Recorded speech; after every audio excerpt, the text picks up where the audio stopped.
Vous avez écouté le grand Charles Aznavour avec Emmenez-moi, il est 11h15 sur les ondes de Radio Tunis Chaîne Inter. C'est autour de midi jusqu'à 13h30.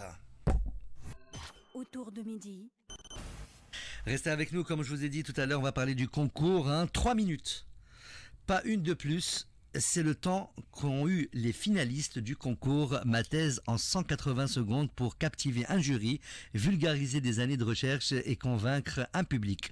C'était ce vendredi 14 juin à la finale nationale qui s'est tenue à l'université de Kérouan. Et la Tunisie tient désormais sa grande lauréate. Elle est avec nous aujourd'hui en studio. Maïssa Ben Aïcha, bravo et bienvenue bien sûr. Et pour évoquer les coulisses de cet événement scientifique et humain, nous serons en ligne et on est en ligne avec le professeur Hedwig Louibi, président de l'université de Kérouan où s'est tenue l'édition 2025. Avec lui, on va parler de l'organisation, des enjeux et de la portée d'un concours qui met la recherche à haute voix. Bonjour professeur Louibi. Bonjour. Ça va, vous allez bien? Comment ça va Kérouan? Oh, ça va, un peu chaud, mais ça va. J'imagine qu'il fait très chaud, oui. Ouais. Alors, on a l'habitude en tout cas. Alors, vous êtes professeur et président aussi de l'université de Kérouan. Merci d'être avec nous. Pourquoi l'université de Kérouan a-t-elle choisi d'accueillir et de porter ce concours depuis plusieurs années? Alors, tout d'abord, nos remerciements donc à vous et à la RTCI pour l'intérêt que vous donnez à notre université, à ces événements et en général à l'enseignement supérieur et à la recherche scientifique. Donc, ce concours-là, donc, bon, l'université donc a le label depuis 10 ans, donc d'organiser cet événement scientifique, à la fois stimulant, pédagogique et accessible. Donc, il s'agit donc, comme vous avez dit déjà, d'un défi lancé aux doctorants de toute la francophonie, en fait, de présenter leurs travaux de recherche assez complexes en seulement 3 minutes chrono, de manière claire, concise et captivante, devant un public non spécialiste. C'est ça donc le défi des candidats. Pour l'université, bien sûr, ça nous intéresse tout d'abord donc pour plusieurs raisons. Vous savez donc organiser un événement, un tel événement, donc c'est donner plus visibilité à l'université, donc etc. Donc on a beaucoup d'intérêt à organiser cet événement. Alors, professeur, comment s'est déroulée l'édition 2025 de la demi-finale du 24 mai à la grande finale du 14 juin? En fait, je rappelle que bon, les étapes du concours, donc il y a tout d'abord la première étape consiste à sélectionner sur dossier quelques participants. Oui. Donc c'était on a sélectionné donc 30 et c'était le demi-finale. Puis on a retenu donc 15 qui ont passé à la finale nationale. Parmi les 15, on a donc tout d'abord on a formé ces candidats, comment présenter leurs travaux, etc., donner des idées pour perfectionner certaines d'eux. Et voilà, ils ont présenté le 14 donc de ce mois devant un jury. 14 personnes étaient donc à cette étape et on a retenu donc normalement il y a 3 prix, 3 prix du jury. Premier prix, deuxième et troisième, et un prix du public. D'accord. Le public, donc, il a donné aussi son avis, donc, bien sûr. voilà. Voilà, c'était bien passé, donc... Tout s'est bien déroulé alors? Ah oui, c'était bien. D'après les présents, les échos que j'ai que vous avez reçus. Oui. Alors pour vous, en tant que président d'université, en quoi ce concours il est essentiel pour valoriser la recherche en Tunisie? Bien sûr, Bon, maintenant, le premier donc de ce concours-là, c'est Mademoiselle donc Messa que je crois aller avec vous. Ah Donc, oui, elle est en studio à bon, côté de moi. oui, non, Entre deux voilà. bonnes mains. Donc, voilà, donc normalement, elle doit aussi, donc maintenant, elle doit passer un autre concours avec d'autres candidats Oui. et on va, espérons qu'elle va nous présenter, c'est-à-dire présenter notre pays. À Bucarest. Voilà, notre pays. Donc, et comme ça, bien sûr, donc, Mhm.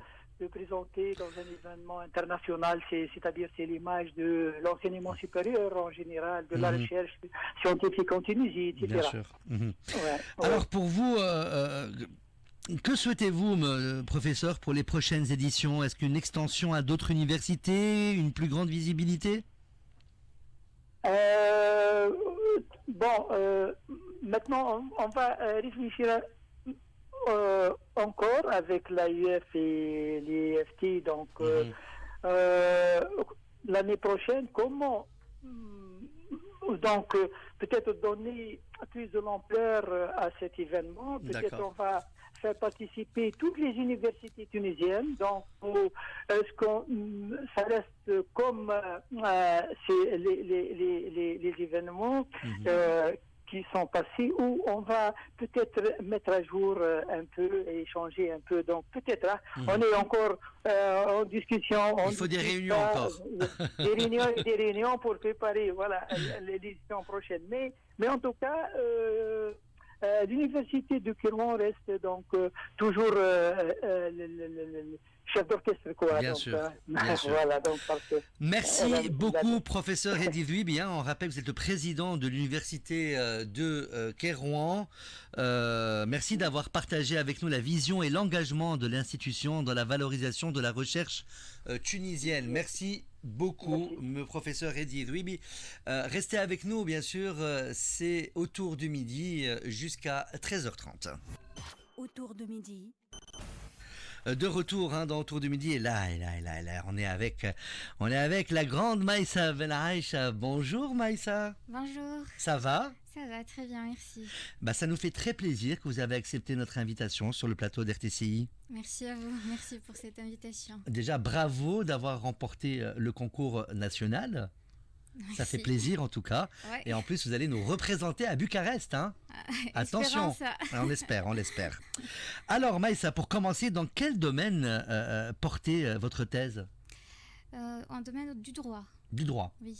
Droit, il y a plusieurs domaines dans le droit. Oui, c'est du droit public. D'accord. Et essentiellement, c'est droit public, droit international, des droits de l'homme. D'accord. Il y en a besoin en ce moment en plus. Qu'est-ce qui vous a donné envie de vous lancer dans ce parcours si particulier? Pour moi, c'est un rêve d'enfance en fait. C'est un domaine qui me fascine toujours. Le droit, les libertés. En fait, je travaille sur les droits des peuples autochtones, donc très intéressant. Puisque je suis passionnée d'histoire aussi. En plus. Oui. Ça fait plaisir.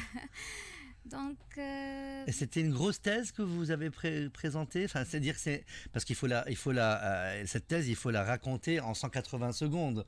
Mais j'imagine que la thèse initiale, elle est énorme. Enfin, je veux dire, il y a plusieurs pages. C'est ça le grand défi. Voilà. C'est de présenter.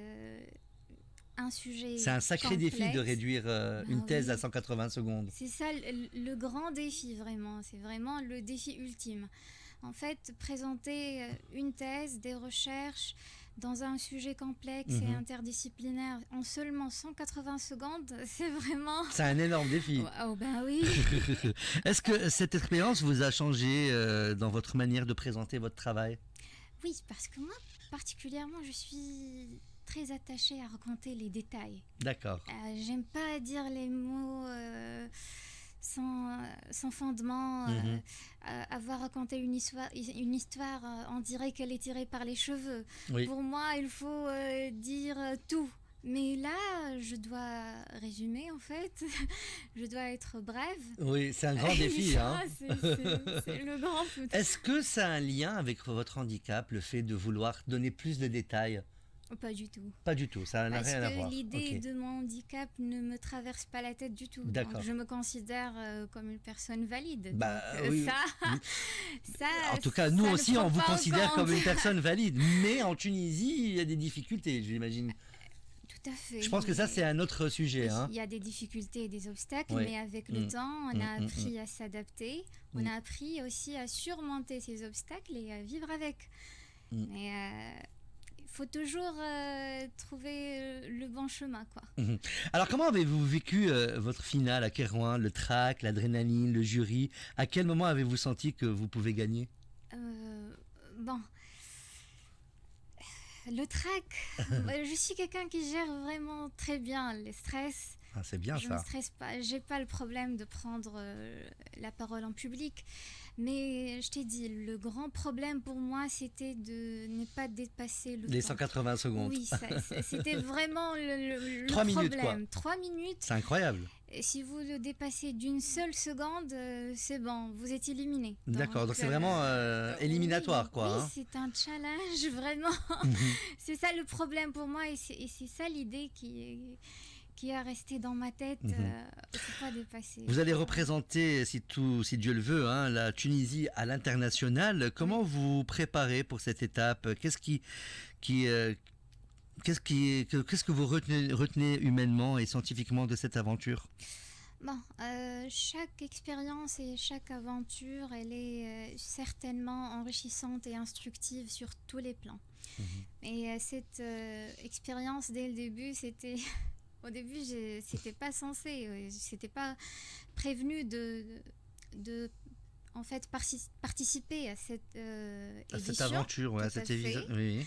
Mais c'était par hasard. J'ai vu l'annonce de l'école doctorale de ma faculté Mhm. et j'ai dit pourquoi pas. Pourquoi pas? Pourquoi pas, on va tenter On nos tente. chances. Pourquoi pas, Et oui. là, vous êtes lauréate et vous avez Oui. remporté le concours Et national. même au concours international, nous allons tenter nos chances et nous allons voir. Oui, et vous allez représenter notre beau pays. Mais oui, évidemment. Ah bah, vous êtes fiers, j'espère. Ah oui. Ah bah oui, bon. Alors, quels conseils vous donnerez aux doctorantes et aux doctorants qui hésitent encore à s'inscrire pour l'année prochaine? N'avez pas peur. Faites Vas-y. comme moi, gérez le stress. Non, oui, oui, vraiment, c'est très Mhm. instructif, c'est très enrichissant, vraiment, sur tous les plans. Vas-y, c'est une belle aventure. Pourquoi pas, lancez-vous. Ne Voilà. vous inquiétez pas, ce sera vraiment des moments inoubliables et vous changera évidemment à jamais. Maïssa, celles et ceux qui ont échoué, par exemple, cette année, est-ce qu'ils peuvent se réinscrire l'année prochaine? Vous pensez que c'est possible ou pas? Je pense que oui, sauf les primés. D'accord, sauf les primés. Oui, Mhm, mhm. normalement. Et si vous devez résumer votre sujet de thèse en une phrase, ça serait quoi? Oh, c'est un sujet très passionnant, mais aussi c'est très crucial parce que je travaille sur les droits des peuples autochtones en Amazonie et en Arctique. Ouh là là. Oui, deux régions cruciales pour la Et régulation. riche en histoire en plus. Oui, et surtout pour la régulation du climat. Maintenant, Oui. l'Amazonie brûle, l'Arctique fond.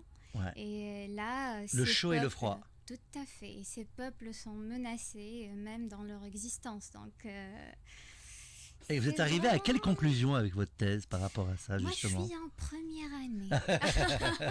Je viens de commencer. Reposez-moi la question dans 2 ans. Mais je peux vous répondre. Ah, Je peux- Ça, oui. c'est bien. Ah oui, parce que, écoute, la conclusion, elle est toujours... vous le comprenez dès le début. Le respect de mode de vie des peuples autochtones est crucial, vraiment, pour la survie de notre planète. Ah, carrément. Oui, évidemment, la valorisation de leur savoir, de leur mode de vie, la préservation de leur culture, la revitalisation de leur langue est vraiment très intéressant parce que ces gens, ils ont subi des génocides depuis 5 siècles. Ah, c'est Depuis incroyable. la découverte du Nouveau Monde. D'accord. Et l'arrivée de monsieur Christophe Colomb. Et quand vous entendez aujourd'hui que les États-Unis, Trump veut annexer le Groenland, que tous les États veulent s'accaparer ce nouveau, comment dire, or blanc, si on peut dire ça comme ça. Est-ce que vous trouvez ça normal? Quelle est votre opinion? Évidemment que c'est pas normal. C'est pas normal, c'est très dangereux. Ces peuples ne subissent pas seulement aujourd'hui des violences systémiques et les effets dévastateurs des changements climatiques, mais aussi ils font face à des nouveaux défis géopolitiques, stratégiques et militaires aussi. Oui, parce tout à fait. qu'aujourd'hui, il y a une militarisation accrue en Arctique. C'est vrai. Donc, et c'est ça le but de Trump d'ailleurs, parce qu'il a besoin de Groenland de côté géopolitique. Oui, et aussi pour la route, pour pouvoir passer plus vite. Tout à fait, parce que la banquise fond. Voilà. Donc il y a des nouvelles routes qui s'ouvrent d'ailleurs. Malheureusement, hein. Oui, c'est malheureusement. Mais il y a des opportunités économiques immenses. Et tout le monde veut tirer profit, quoi. Et en plus que le Groenland, il appartient à la Norvège, hein, je pense. Au Danemark. Au Danemark, excusez-moi. Danemark, voilà, oui. ça appartient au Danemark. Danemark, donc il rentre dans un conflit politique aussi, s'ils veulent annexer. Tout à fait. Et aussi, c'est presque 2 millions de kilomètres carrés, mais c'est une population très faible. Donc, Qui sont toujours habitués à vivre ensemble et à faire leurs petits trucs tranquilles, quoi. Essentiellement habités par les Inuits, qu'on Inuits, appelle auparavant les Esquimaux. Les Esquimaux, oui. Qui vivaient dans des igloos. Oui, tout à fait. Tout à fait. Et qui s'habillent avec des peaux de bêtes et puis, comme on vit avant dans la nature, hein, je veux dire. Tout à fait. Tout à fait, avec les peaux de phoque. Et tout cet écosystème risque d'être détruit et est en danger en ce moment. Oui, il est en danger à cause des changements climatiques. C'est eux qui paient le prix le plus cher d'ailleurs.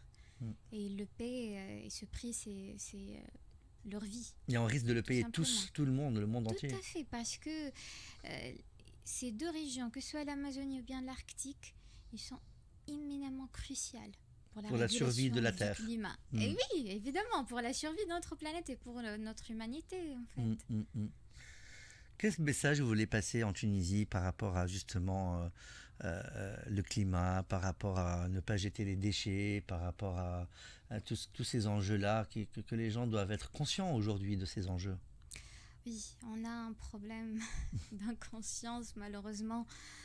Il faut changer nos comportements avec l'environnement, avec notre environnement, vraiment.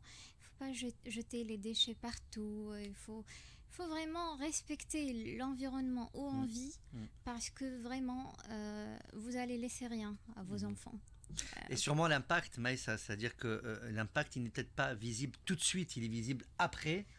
Donc il faut agir maintenant pour qu'après, on puisse laisser au moins à nos enfants une planète propre. Tout à fait, parce que pour les générations futures, ils ne trouveront rien. Si on continue comme ça... Catastrophique. Oui. Vous voyez déjà la hausse de la température. C'est horrible ce qui se passe à cause du climat. En tout cas, bravo encore Maïssa Ben Aïcha, lauréate nationale du concours Ma thèse en 180 secondes édition 2025. Ce concours, bien plus qu'un exercice d'éloquence, montre à quel point la recherche peut et doit s'ouvrir à tous. Rendez-vous est pris donc pour la finale internationale à Bucarest en octobre prochain, où la Tunisie sera fièrement représentée par Maïssa Ben Aïcha, en tout cas on l'espère. Et si vous êtes doctorante ou doctorant, retenez ceci: votre voix compte, votre recherche mérite d'être entendue et parfois, il suffit de 180 secondes, 3 minutes pour tout changer. Vous êtes d'accord avec ça, Maïssa? Évidemment. Un dernier message que vous voulez dire, le mot de la fin. Je vous remercie pour cette invitation et j'encourage tous les doctorants et les doctorantes pour postuler l'année prochaine et vas-y, tentez vos chances. Qui ne tente rien à rien. Oui, évidemment. Vous serez toujours gagnant. Exactement. Ne vous inquiétez pas. Merci beaucoup, Maïssa Ben Aïcha. Merci d'avoir accepté notre invitation sur les ondes de Radio Tunis Inter. Je vous rappelle qu'à partir de 12h, on va parler, bien sûr, cinéma. On va ouvrir les portes du 7e art et on s'installe dans les coulisses du cinéma tunisien à partir de 12h, alors que l'Assemblée des représentants du peuple s'apprête à examiner un projet de loi crucial pour l'industrie cinématographique, l'Union l'Union professionnelle de l'industrie cinématographique et audiovisuelle, l'UPICA, relance son cycle des Jeudis du cinéma, une série d'ateliers de réflexion, de propositions concrètes et de débats ouverts qui se tiendront à la salle Amilcar à Tunis les jeudis 19 et 26 juin. Il y a déjà eu une session le jeudi dernier, le 12 juin. Et avec nous, j'aurai le plaisir de recevoir tout à l'heure Mohamed Ali Ben Hamala, le président fondateur de l'UPICA, et Hichem Ben Hamad, cinéaste, documentariste et premier vice-président de l'Union. Ça sera à partir de 12h. Tout de suite, Katy Perry, et on revient en direct de RTCI.